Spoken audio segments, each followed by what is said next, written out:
नारायणं नमस्कृत्यं नरं चैव नरोत्तमं देवं सरस्वती व्यासे ततो जयमुदीरये। जय श्री कृष्ण। मैं सीता प्रजापति आप सभी का हमारे चैनल पर स्वागत है, हार्दिक स्वागत है। और वैशाख मास महात्म्य के संपूर्ण कथाओं को सुनने के लिए आप सभी भक्तों को बहुत बहुत धन्यवाद। और आज से आपको मैं सुनाने जा रही हूँ ज्येष्ठ मास की कथा। उम्मीद करती हूँ कि पूरी ज्येष्ठ महीने में आप इस कथा को अपना प्यार अवश्य देंगे। और कथा से पहले मैं आप सभी से अनुरोध करती हूँ कि जिन्होंने भी अगर हमारे चैनल को अभी तक सब्सक्राइब नहीं किया है तो आज से ही हमारे चैनल को सब्सक्राइब करें और बेल आइकन को जरूर प्रेस कर लें। अब सुनिए ज्येष्ठ मास महात्म्य का अध्याय 1। कहा गया है कि एक समय भगवान सांस्कृतिक आदित्य लोक में गए। वहाँ सूर्य नारायण को प्रणाम करके उन्होंने चक्षुषुमित विद्या के द्वारा उनकी स्तुति इस प्रकार की। चक्षु इंद्रिया के प्रकाश से भगवान श्री सत्यनारायण को नमस्कार कर आकाश में विचरने वाले श्री सत्यनारायण को नमस्कार कर सहस्त्र किरणों की भारी सेना वाले भगवान श्री को नमस्कार है। रजोगुण रूप में भगवान श्री सूर्य नारायण को नमस्कार है। तत्व गुण रूप में भगवान सूर्य नारायण को नमस्कार है। हे भगवान, आप मुझे अस्त से सत्य की ओर ले चलिए, मुझे अंधकार से प्रकाश की ओर ले चलिए, मुझे मृत्यु से अमृत की ओर ले चलिए। भगवान सूर्य चक्षु रूप हैं और वे अपित भी हैं और उनके रूप की कहीं भी तुलना नहीं है, जो अकेले रूपों को धारण कर रहे हैं तथा रोशनी वालों से मंडित हैं। उन जातक वेता स्वर्ण सहस प्रकाश वाले ज्योति स्वरूप और तपने वाले भगवान भास्कर को हम स्मरण करते हैं। यह शस्त्र किरणों वाले और सत्य सत्य प्रकार से सुशोभित भगवान सूर्य नारायण समस्त प्राणियों के समक्ष प्रसिद्ध हो जाते हैं और जो हमारे नेत्रों के प्रकाश हैं उन्हें आदित्य नंदन भगवान श्री सूर्य को नमस्कार है।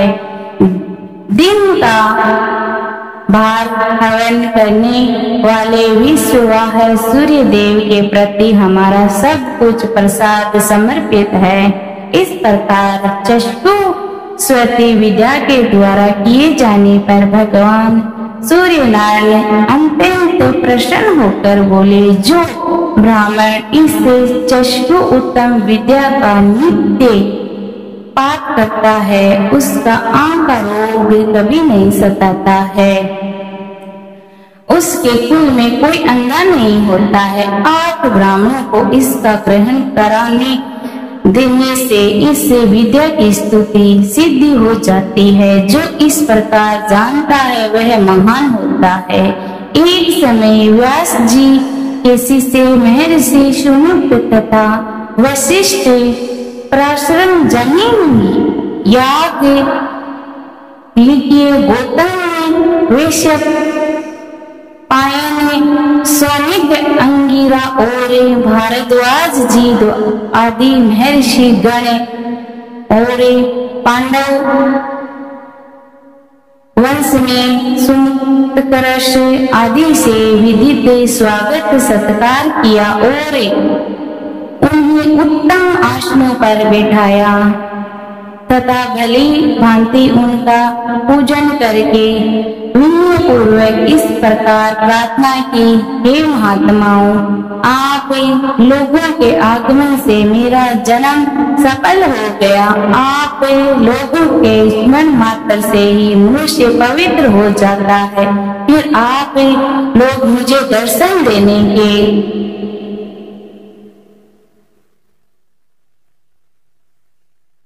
लिए यहाँ पधारे हैं, इसीलिए आज मैं धन्य हो गया। आप लोग कृपा करके मुझे उन पवित्र एवं उनमें धर्म शास्त्र की कथाओं को सुनाइए, जिनके सुनने से मुझे परम गति की प्राप्ति हो। ऋषियों ने कहा, हे राजन, इस विषय में आप हम सबके गुरु साक्षात नारायण स्वरूप भगवान वेद व्यास जी से निवेदन करें। वे कृपालु हैं, सभी प्रकार के शास्त्रों के विद्याओं के ज्ञाता है, जिसके सुनने से मनुष्य सभी पाप को से मुक्त हो जाता है। उस महाभारत ग्रंथ के रचयिता भी यही है।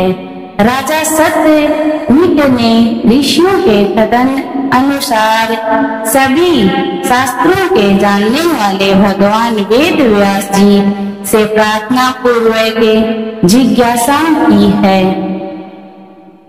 प्रभु मुझे आप धर्म में पुण्य कथा का स्वयं कराइए, जिससे मैं पवित्र हूँ और इस संसार में सागर से मेरा उद्धार हो जाए। व्यास जी ने कहा, राजन, ये मेरा शिष्य सुमित महान तेजस्वी एवं समस्त शास्त्रों का ज्ञाता है। यह आपकी जिज्ञासा को पूर्ण करेगा। मनुष्य ने भी इस बात को अनुमोदन किया। फिर राजा ने महामुनि सुमित से उद्देश्य करने के लिए प्रार्थना की, हे द्विज श्रेष्ठ, आप कृपा कर उससे पुण्य कथा को वर्णन करें, जिससे के सुनने से सभी पाप नष्ट हो जाते हैं और सुख फलों की प्राप्ति होती है।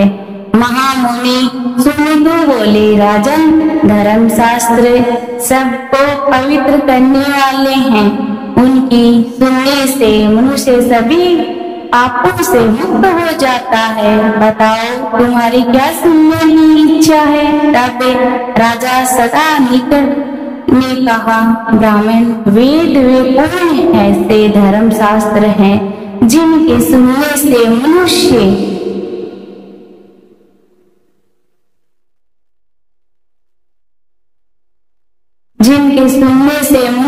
सारे पाप से मुक्त हो जाता है।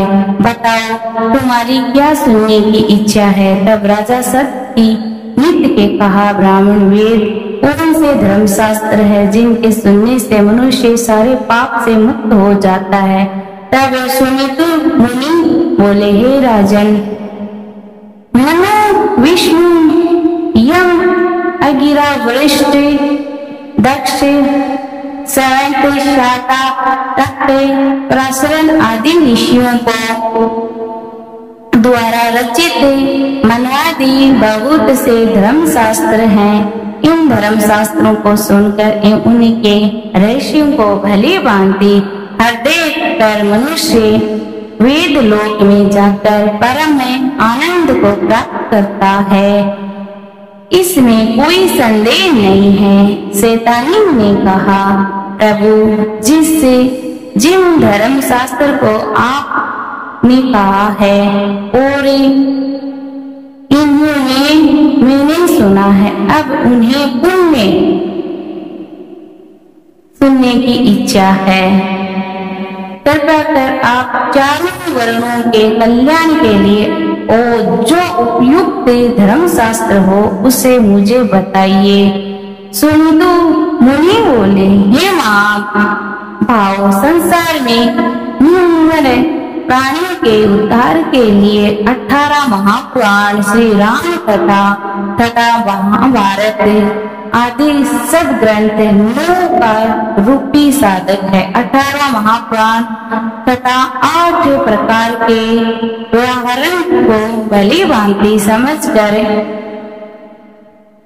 सत्यवती के पुत्र वेद व्यास जी ने महाभारत सहित की रचना की, जिससे के सुनने से मनुष्य ब्रह्म हत्या के पाप से मुक्त हो जाता है। इनमें 8 प्रकार के व्याकरण ये है: ब्रह्मा, इंद्र, याम्यम, सावित्री तथा विष्णु, ब्रह्मा, परम विष्णु, शिव, भगवान, नारद जी, मार्कंडे, अग्नि, मनुष्य, ब्रह्म, वेद, लिंग, वारह, सकंदन, वामन, कुरुकम, मत्स्य, गरुड़ तथा ब्रह्मांड, ये 18 महापुराण हैं। ये सभी चारों वर्णों के लिए उपकार है। इनमें से आप क्या सुनना चाहते हैं?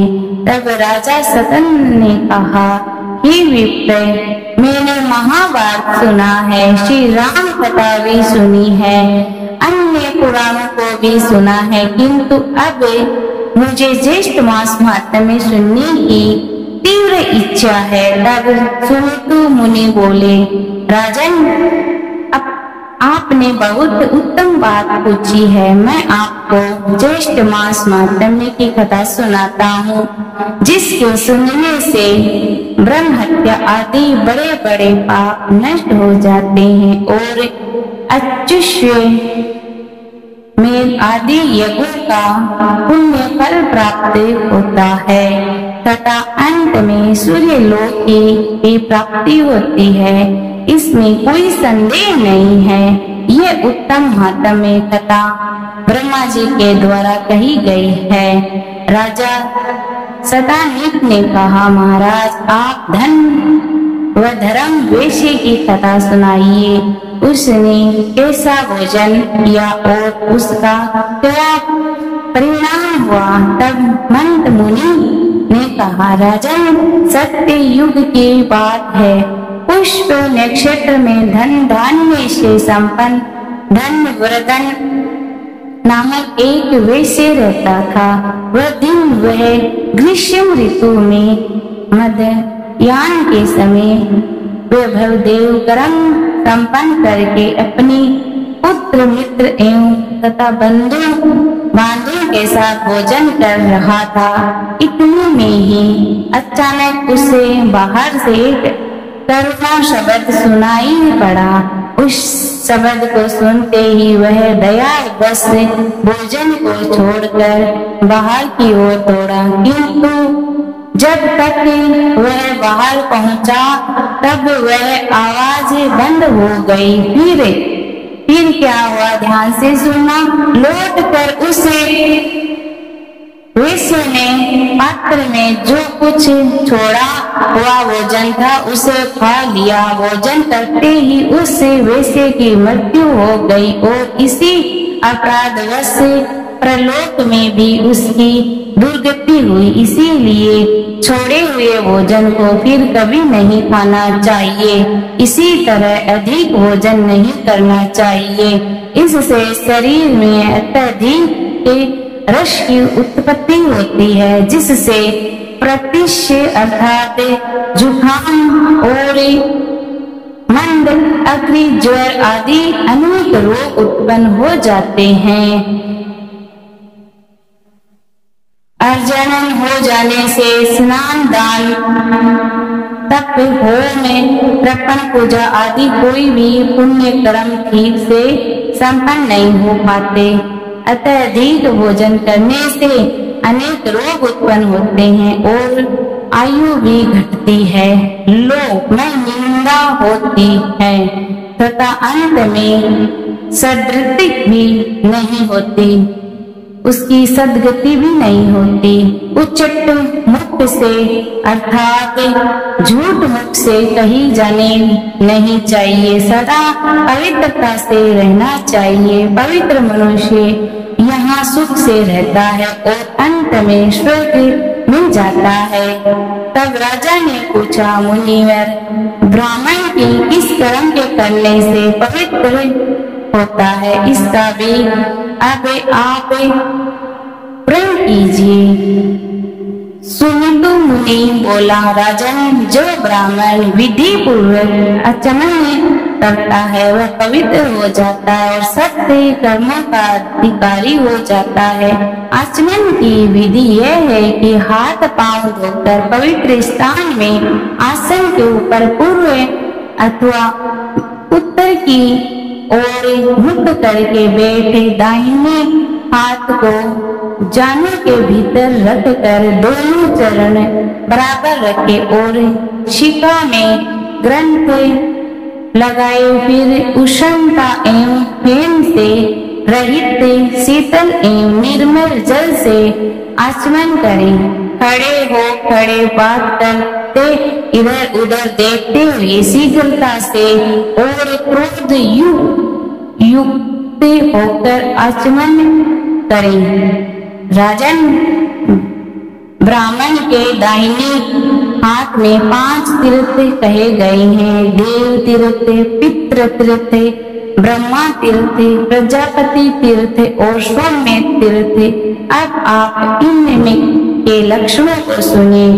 अंगूठे में मूल में ब्रह्मा तीर्थ, कनिष्ठ के मूल में प्रजापति तीर्थ, उंगली के अग्र भाग में देव तीर्थ भी और अंगूर के बीच में भी तीर्थ और हाथ के मध्य भाग में सौम्य तीर्थ कहा जाता है, जो देव कर्म में प्रसन्न तक माना गया है। वेदवरम ब्राह्मण को दक्षिण आदि कर्म देव तीर्थ से, तर्पण पंडित दान आदि कर्म पितृ तीर्थ से, आचमन ब्रह्मांड तीर्थ से, विवाह के समय लाजा होम आदि और सोमपान प्रजापति तीर्थ से, मंडलू ग्रहण नदी प्रसन्न आदि कर्म सौम्य तीर्थ से करें।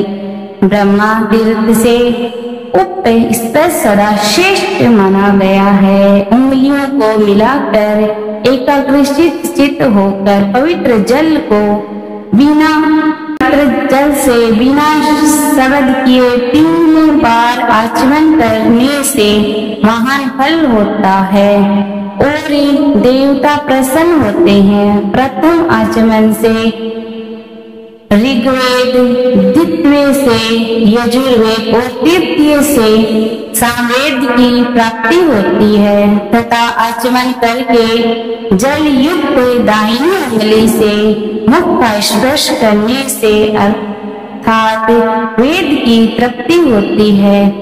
होठ के मार्जन से इतिहास और पुराणों की स्तुति होती है।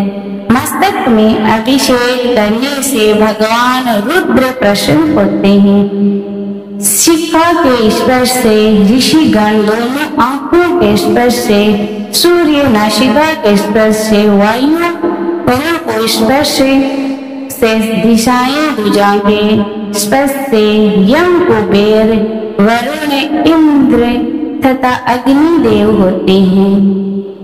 नाभि और प्राणों के ग्रंथों के स्पर्श से सभी तृप्त हो जाते हैं। पैर धोने से विष्णु भगवान, भूमि में जल छोड़ने से वासुकी आदि नाग तथा बीच में जो जल बिंदु गिरते हैं उनसे 4 प्रकार के भूत ग्राम की तृप्ति होती है। अंगु और तर्जनी से नेत्र अंगु तथा अनामिका से नासिका अंगु तथा मध्यम से मुख्य अंगुर और कनिष्ठता से सब उंगलियों से भुजाओं का अंगुर से नाभि मंडप तथा सभी उंगलियों से सिर का स्पर्श करना चाहिए और भृगु अग्नि रूप है, तर्जनी वायु रूप, मध्यमान प्रजापति रूप, अनामिका सूर्य रूप और अनिष्ट का इंद्र रूप है। इस विधि से ब्रह्मांड के अचानक करने से संपूर्ण जगत, देवता और लोग भी तृप्त हो जाते हैं। ब्राह्मण सदा पूजनीय है क्योंकि वह सर्व वेदम है। ब्रह्मा तीर्थ, प्रजापति तीर्थ अथवा वेद तीर्थ से आचमन करें, परंतु पितृ तीर्थ से कभी भी आचमन नहीं करना चाहिए। आचमन का जल हृदय तक जाने से, ब्राह्मण की कंठ तक जाने से, क्षत्रिय की और वैश्य की जल से, प्रशंसा से, शूद्र की जल के स्पर्श मात्र से शुद्धि हो जाती। बोलिए सभी भक्तजन भगवान की जय हो। आज का ये अध्याय यहीं समाप्त होता है। कल हम दूसरा अध्याय लेके आएंगे। आपका इसी तरह हम पे प्रेम बना रहे, और आपको ये अच्छा लगा हो तो लाइक शेयर जरूर करना। धन्यवाद। राधे राधे।